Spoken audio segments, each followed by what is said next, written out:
वह नाव को किनारे ठहरा करके राजा के पास गया और राजा को व्रत करते हुए देख विनय के साथ पूछने लगा, हे राजन, भक्ति युक्त चित्त से यह आप क्या कर रहे हैं? मेरी सुनने की इच्छा है तो आप मुझसे बताइए। राजा बोला, हे साधु, अपने भाई बंधुओं के साथ पुत्र आदि की प्राप्ति के लिए महाशक्तिवान सत्यनारायण भगवान का किया जा रहा है। राजा के वचन सुनकर के साधु आदर के साथ बोला, हे राजन, मुझसे इसका कुछ विधान कहो, मैं भी आपके तत्वानुसार इस व्रत को करूंगा। क्यों करूंगा? क्योंकि मेरे कोई संतान नहीं है और इस व्रत को करने से निश्चय ही संतान होगी। राजा से सब विधान सुन करके व्यापार से निवृत्त हो वह आनंद के साथ घर गया। साधु ने अपनी स्त्री को संतान देने वाले उस व्रत का समाचार सुनाया और कहा कि जब मेरी संतान होगी तब मैं इस व्रत को करूंगा। एक दिन की बात है, उसकी स्त्री लीलावती पति के साथ आनंदित हो सांसारिक धर्म में प्रवृत्त होकर के सत्यनारायण भगवान की कृपा से गर्भवती हो गई। 10वें महीने में उसने एक सुंदर कन्या को जन्म दिया। दिनों दिन वह इस तरह बढ़ने लगी जैसे शुक्ल पक्ष का चंद्रमा बढ़ता है। कन्या का नाम कलावती रखा गया। तब लीलावती ने मीठे शब्दों में अपने पति से कहा, आपने संकल्प किया था कि भगवान का व्रत करूंगा, आप उसे पूर्ण करिए। साधु नाम के वैश्य ने कहा, हे प्रिय, अब इसके विवाह के समय करूंगा। इस प्रकार अपनी पत्नी को आश्वासन दे वह नगर को गया। कलावती पिता के गृह में वृद्धि को प्राप्त हो गई।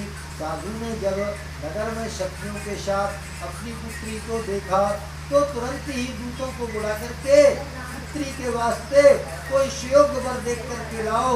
साधु की आज्ञा पा करके दूत कंचन नगर पहुंचा और वहां बड़ी खोज और देखभाल करके लड़की के लिए सुयोग्य वर पुत्र ले आया। उस सुयोग्य लड़के के साथ साधु नाम के वैश्य ने भाई बंधुओं सहित प्रसन्न चित्त अपनी पुत्री का विवाह कर दिया। किंतु दुर्भाग्य से विवाह के समय भी और भगवान सत्यनारायण का व्रत करना भूल गया।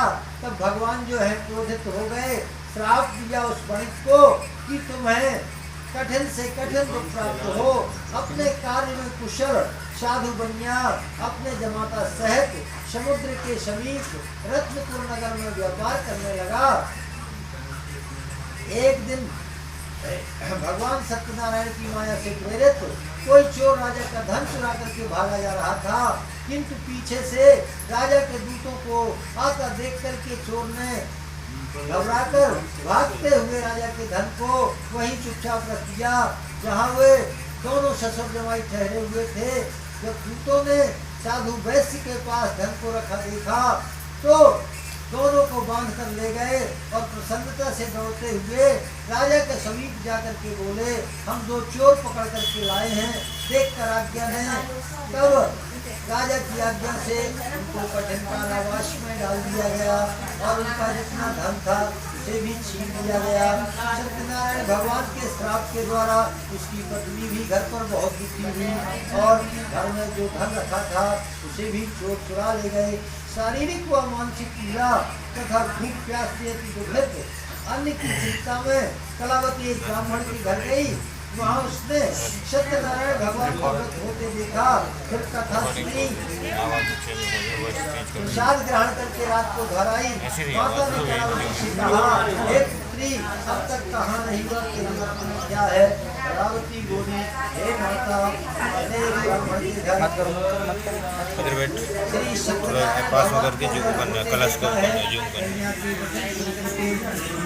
सत्यनारायण भगवान के जन्म की तैयारी करने लगी। लीलावती ने अपने परिवार और बंधुजनों सहित सत्यनारायण भगवान का पूजन किया और भगवान से वर मांगा। मेरे पति और भगवान श्री राजा ने साथ ही प्रार्थना की कि हम सबका अपराध भगवान क्षमा करें। श्री सत्यनारायण भगवान इस व्रत से संतुष्ट हो गए। राजा चंद्रकेतु को स्वप्न में दिखाई दिए। कहा, हे राजन, दोनों वैश्यों को प्रातः छोड़ दो और उनका जितना धन तुमने ग्रहण किया है दे दो, नहीं तो तुम्हारा धन धान्य सब नष्ट कर दूंगा। राजा से ऐसे वचन कहकर के भगवान सत्यनारायण अंतर ध्यान हो गए। प्रातः काल राजा चंद्रकेतु ने सभा में अपना शब्द सुनाया। फिर दोनों बड़े पुत्रों को कैद से मुक्त सभा में बुलाया। दोनों ने आते ही राजा को नमस्कार किया। राजा मीठे वचनों से बोला, हे महान भाव, भाग्यवश ही ऐसा कठिन दुख प्राप्त हुआ है, अब तुम्हें कोई भय नहीं है। ऐसा कहकर के नए नए वस्त्राभूषण पहनवाए और जितना धन दिया था उससे दुगना धन लेकर के आदर सहित विदा किया। दोनों वैश्य अपने घर के लिए चल दिए। तीसरी तृतीय अध्याय समाप्त। बोलिए लक्ष्मी नारायण भगवान की जय।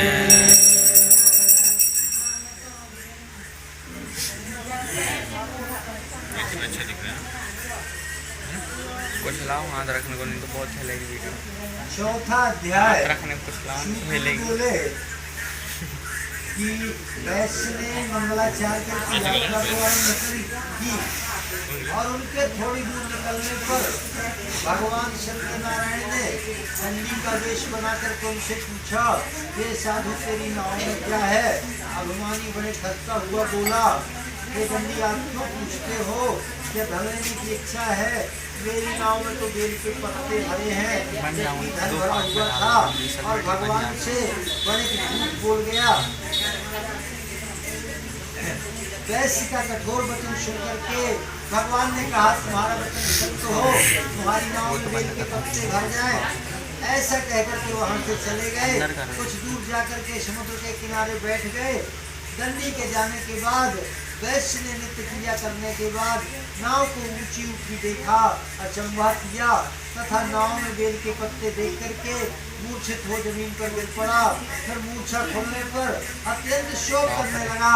तब उसका दामन बोला, आप शोक न करें, यह दंडी का श्राप है, अतः उनकी शरण में चलना चाहिए, तभी हमारी मनोकामना पूरी होगी। तब भगवान ने कहा कि हे बड़े पुत्र, मेरी पूजा से तुम बार बार विमुख हुए हो। और साधु बोला, हे भगवान, आपकी माया से मोहित ब्रह्मा आदि भी आपके स्वरूप को नहीं जानते। मैं तो अज्ञानी हूँ, कैसे जान सकता हूँ? आप प्रसन्न होइए, सामर्थ्य के अनुसार आपकी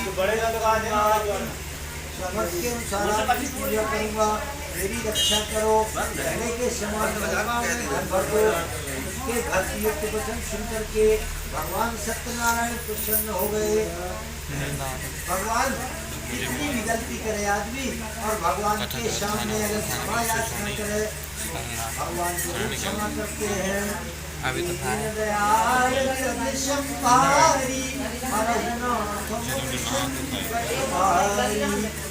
प्रकार उस बड़े को भगवान ने क्षमा किया और इच्छानुसार लेकर के ध्यान हो गए।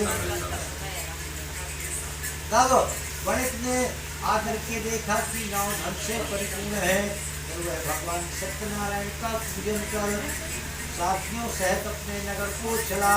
नगर के निकट पहुंचा, तब दूत को घर भेजा। दूत ने साधु के घर जाकर के उसकी स्त्री को नमस्कार करके कहा, साधु अपने दामन सहित इस नगर के समीप आ गए हैं। ऐसा सुनकर के साधु की स्त्री ने हर्ष के साथ सत्यनारायण का पूजन कर कहा, मैं अपने पति के दर्शन को जाती हूँ, तू भी कार्य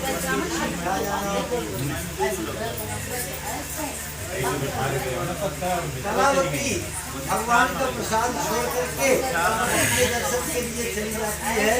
प्रसाद छोड़ देने के कारण भगवान रुष्ट हो गए, नाराज हो गए। उसके पति को नाव सहित पानी में डुबो दिया, अपने पति को डूबा हुआ तथा कन्या को रोती हुई देख साधु नाम का गणित दुखित हुआ और बोला, हे प्रभु, मुझसे मेरे परिवार से जो भी भूल हुई है उसे क्षमा करो। उसके दिए वचन सुनकर के सत्यनारायण भगवान प्रसन्न हो गए और आकाशवाणी हुई, हे साधु, तेरी कन्या मेरे प्रसाद को छोड़ करके आई है, अगर वह घर जा करके प्रसाद ग्रहण करके आए तो उसका पति अवश्य मिलेगा। ऐसी आकाशवाणी सुन करके कलावती ने प्रसाद खाया। फिर उसने आकर के अपने पति के दर्शन किए। फिर साधु ने भाई बहनों सहित सत्यदेव का विधि पूर्वक पूजन किया। उस दिन से वह हर पूर्णमासी को सत्यनारायण भगवान का पूजन करने लगे। फिर इस लोक से सुख भोग करके अंत में स्वर्गलोक को चला गया। तीसरी चतुर्थाध्याय समाप्त। बोलिए लक्ष्मी नारायण भगवान की जय।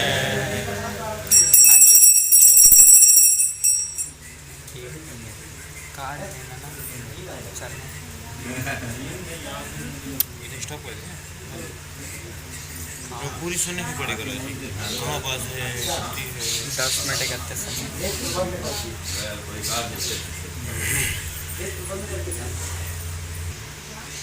सूत जी बोले कि मैं और भी कथा कहता हूँ, सुनो। राजा में लीन तुमको भगवान का एक राजा था, उसने भी भगवान का प्रसाद त्याग करके बड़ा भारी दुख पाया। एक समय की बात है, एक समय वन में जाकर के वह राजा वन्य पशुओं को मारकर बट पेड़ के नीचे आया और वहां उसने ग्वालों को भक्ति भाव से भाई बंधुओं सहित सत्यनारायण का पूजन करते देखा। लेकिन देख करके राजा अभिमानवश न तो वहां गया न ही भगवान को नमस्कार किया। तब ग्वालों ने भगवान का प्रसाद उसके सामने रखा तो वह प्रसाद को त्याग करके सुंदर नगरी को चला गया। जब अपनी नगरी को पहुंचा तो वहां उसने सब कुछ नष्ट पाया तो वह जान गया कि सब कुछ भगवान ने किया है। तब वह विश्वास कर ग्वालों के समीप गया और विधि पूर्वक पूजन कर प्रसाद खाया तो पहले जैसा था वैसा फिर हो गया। दीर्घकाल तक सुख भोग करके मरणोपरांत लोक स्वर्गलोक को गया। जो मनुष्य इस परम दुर्लभ व्रत को करेगा भगवान की कृपा से धन धान्य की प्राप्ति होगी। निर्धन जो है धनी होगा, जो बंदी है बंधन से मुक्त होकर के निर्भय हो जाएगा। जिनके संतान नहीं है, संतानहीनों को संतान प्राप्त होती है। साधक का मनोरथ पूर्ण होकर के अंत में वैकुंठ धाम को जाता है। जिन्होंने पहले समय में इस व्रत को किया है उनके दूसरे जन्म की कथा कहता हूँ, सुनो। वृद्ध सतानंद नाम के ब्राह्मण ने सुदामा का जन्म लेकर के मोक्ष को प्राप्त किया। उल्लका मुख नाम का राजा दशरथ होकर के वैकुंठ को प्राप्त हुआ। साधु नाम के वैश्य ने मोर ध्वज बन करके अपने पुत्र को आरे से छीन करके मोक्ष को प्राप्त किया। महाराज तुंगध्वज ने स्वयंभू होकर के भगवान में भक्ति युक्त कर्म करके मोक्ष को प्राप्त किया। इसी श्री पंचमो अध्याय समाप्त। बोलिए लक्ष्मी नारायण भगवान की।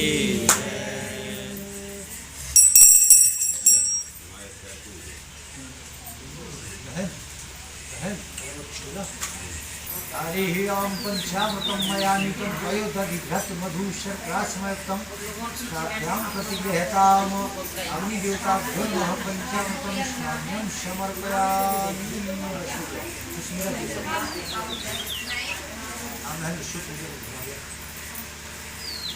हरि ओम ओम पंचामृतं शुद्धं स्नानं समर्पयामि। सिंदूर लगा लो सर। नहीं लगा। हरि ओम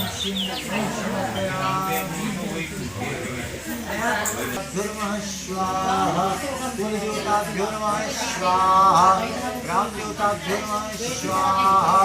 स्थानदेवताभ्यो नमः स्वाहा। सर्वेभ्यो देवेभ्यो नमः स्वाहा।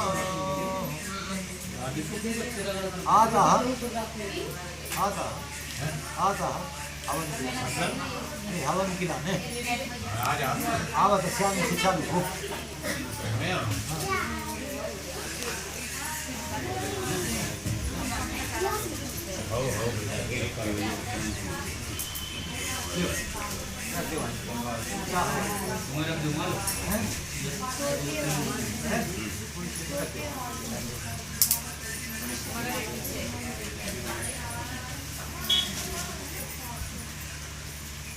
जल खींच लिया। हरि ओम। कोषा का हाथ पवित्र ओम केशवाय नमः स्वाहा, माधवाय नमः स्वाहा, लक्ष्मी नारायणाभ्यां नमः स्वाहा, उमा महेश्वराभ्यां नमः स्वाहा, वाणी हिरण्यगर्भाभ्यां नमः स्वाहा, शचीपुरंद्राभ्यां नमः स्वाहा, मातृपितृचरणकमलेभ्यो नमः स्वाहा, इष्टदेवताभ्यो नमः स्वाहा, कुलदेवताभ्यो नमः स्वाहा, ग्रामदेवताभ्यो नमः स्वाहा, स्थान देवताभ्यो नमः स्वाहा, सर्वेभ्यो देवेभ्यो नमः स्वाहा। गुरुमंत्र के पास सुन लगा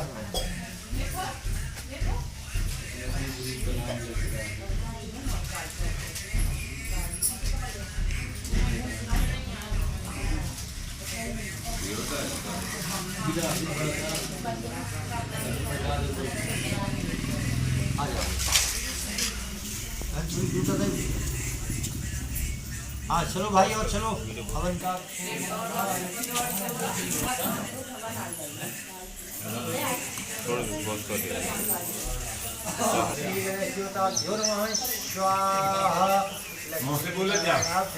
स्वाहा, उमा महेश्वराभ्यां नमः स्वाहा, वाणी हिरण्यगर्भाभ्यां नमः स्वाहा,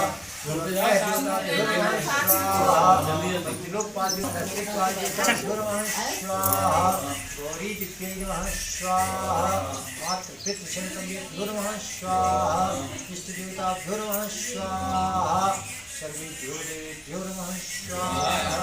जल घुमाओ हरि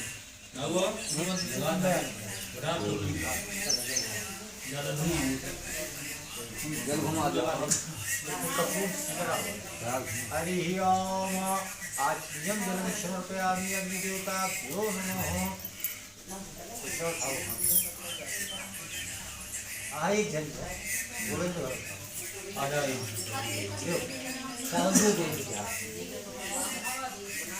ऐसे हाथ हरि ओम। विष्णु विष्णु तथैव महात्मात्मने नमः ब्रह्मविद्ये प्रातः श्री श्वेतवाराः कल्पे वैवस्वतनामन्त्रे अष्टाविंशतमे कलियुगे कल्पतन्त्रे जम्बूद्वीपे भागवतस्य अरवतान्देशे गौरीकुमार का क्षेत्रे बहुल क्षेत्रे तद्विजावन ग्रामे सा पत्नी सहित सत्यनारायण कथा श्रवणं पूर्णं एतत् यथावत् संकल्पं ब्राह्मणं तुभ्यं संप्रददेशो। तो इलाई हम हां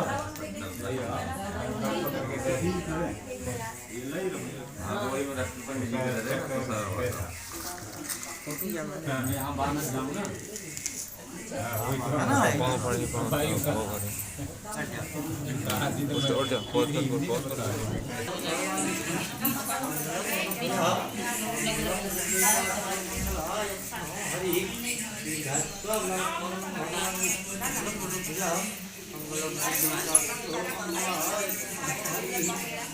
कपूर नहीं है, कपूर ही तो डाल लो वही जलन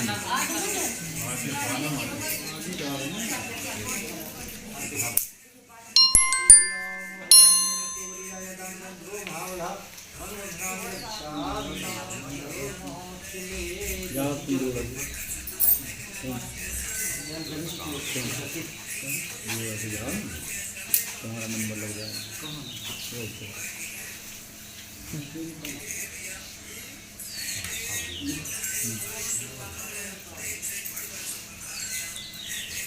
हरि ओम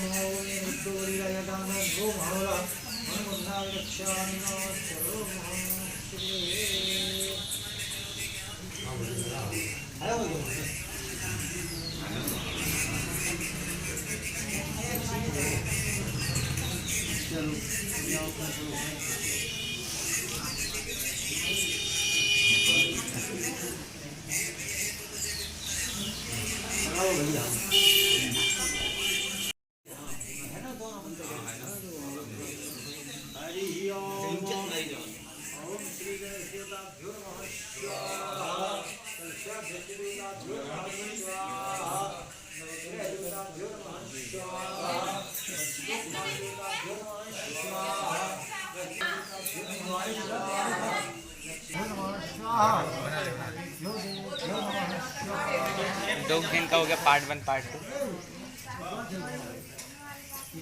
हवन वाला स्टार्ट जहाँ से हवन स्टार्ट वहाँ से कट कर दूँगा। सत्यनारायण कथा फिर सत्यनारायण कथा कौन हो जा रहा 2 पार्ट में डाल कथा, एक पार्ट का एक पार्ट का। सत्यनारायण कथा पार्ट 1, सत्यनारायण कथा हवन पार्ट 2। कथा तो ना मैं थंबनेल बना हुआ है, कैसा बना था।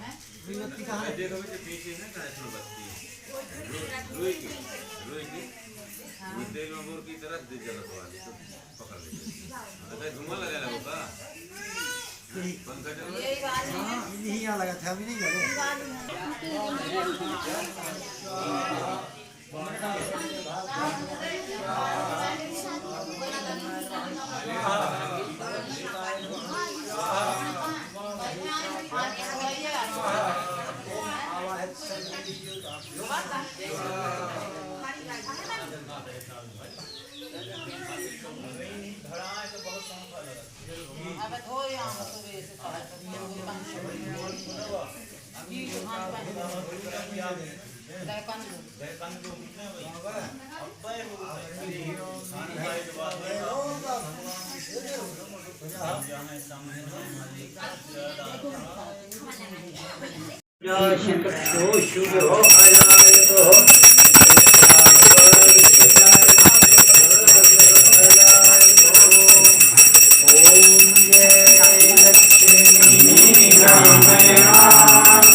पुलिस की क्या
बाल संग राजा स्वामी मन में भक्ति करी वांछित फल दीना मन वांछित फल दीना दयाल हरि ओम लक्ष्मी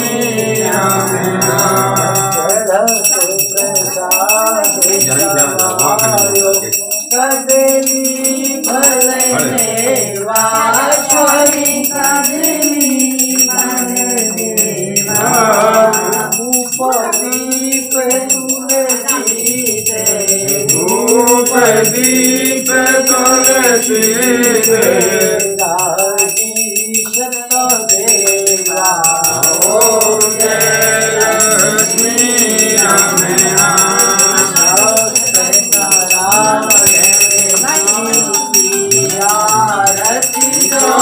कोई नर गावे स्वामी जो कोई नर गावे शिवानंद स्वामी हर स्वामी वांछित फल पावे ओम जय लक्ष्मी रमया स्वामी जय लक्ष्मी रमया सत्यनारायण स्वामी सत्यनारायण स्वामी जन्मांतक हरिणा ओम जय लक्ष्मी रमया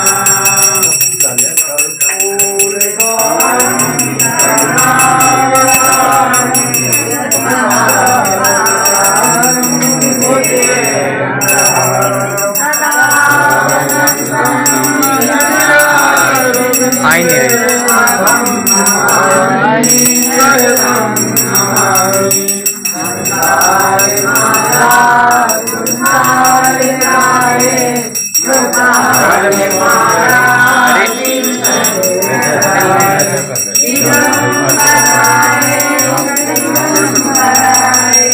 नमः शिवाय ओम नमः शिवाय त्वमेव माता जगता त्वमेव त्वमेव बन्धु सखा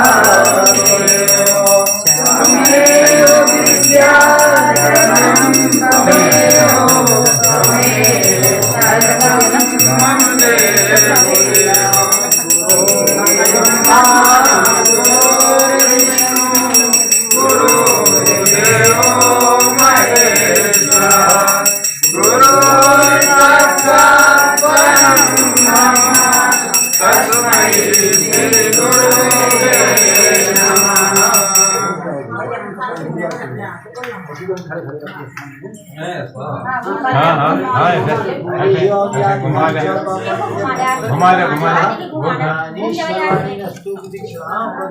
कभी ले लेंगे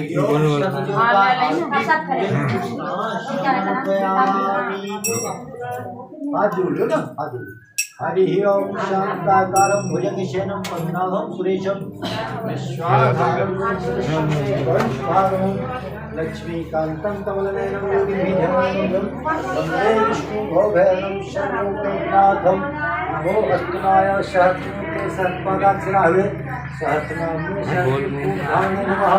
नमो ब्रह्मांड देवता गो ब्रह्मणेताय जगद्दुताय कृष्णाय गो कुमाराय देवकीनाय नमो नमः आकाशे पते में भागच्छति सागरं सर्वदेव नमस्कारं केशवं गच्छति